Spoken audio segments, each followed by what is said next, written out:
¿Qué es esto de la nueva normalidad? Por el Hospital Abraham Mendieta, muy buenas noches.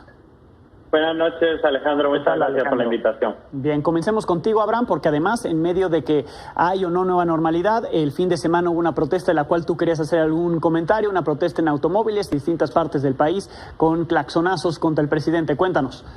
Sí, ahora voy con eso. Yo creo que para entender lo que está ocurriendo, tenemos que comenzar abordando unos datos que están encima de la mesa.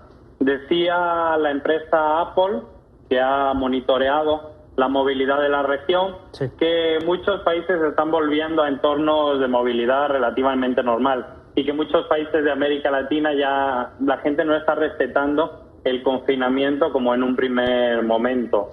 Y mucha gente lo hace por necesidad, otra lo hace por decisión, como los de los carritos de lujo, pero lo que queda claro es que las medidas de restricción no pueden ser eternas. En la naturaleza del ser humano eso no cabe.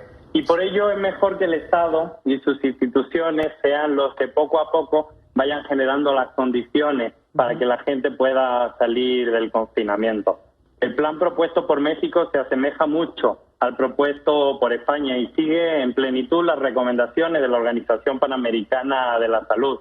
España lo que hizo fue empezar el desconfinamiento con todo el mapa en rojo, salvo 2 o 3 islas.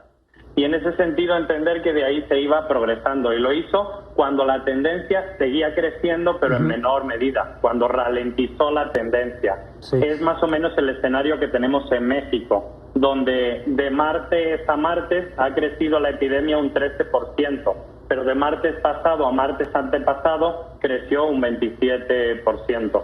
Y bueno, por seguir con el ejemplo de España, eso nos da pie también a ver la politiquería de determinados gobernadores. Igual ocurrió cuando los presidentes de comunidad autónoma intentaron utilizar el desconfinamiento para golpear al gobierno federal.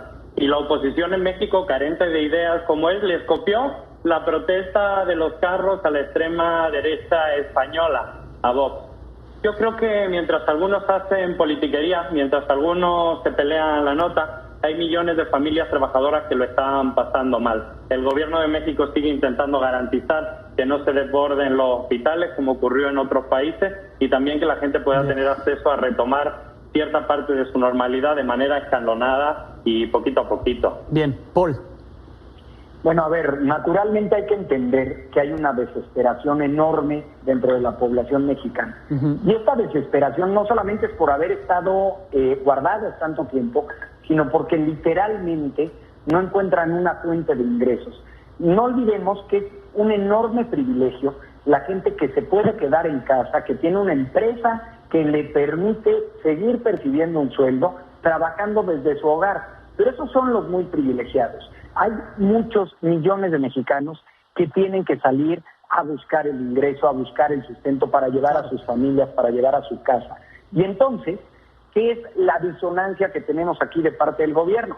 Un gobierno que te generó la expectativa, primero, de que el 18 de mayo, pues prácticamente la mitad del país regresaría a una normalidad, según los datos que ellos tienen, donde los niños ya estarían en la escuela, y el 1 de junio, justamente este lunes, todo el resto del país regresaría. Entonces, ante la realidad que nos alcanzó, en donde tenemos este semáforo en rojo en prácticamente todo el país, bueno, pues el gobierno federal decide aventarle la bolita a los gobernadores y decir, ustedes decidan qué hacen con la gente, si les permiten salir, si les permiten abrir las empresas, los comercios, los tianguistas. Y bueno, pues por ejemplo aquí en el estado de Querétaro, pues el gobernador dice, nadie puede salir a la calle, no se puede regresar a la nueva normalidad. Ya hasta canceló el 15 de septiembre el grito.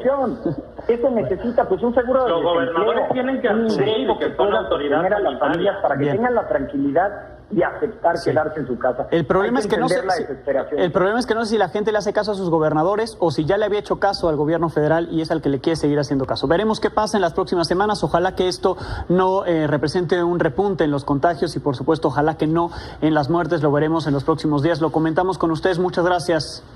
A la orden. Gracias, Paul. Gracias, Abraham.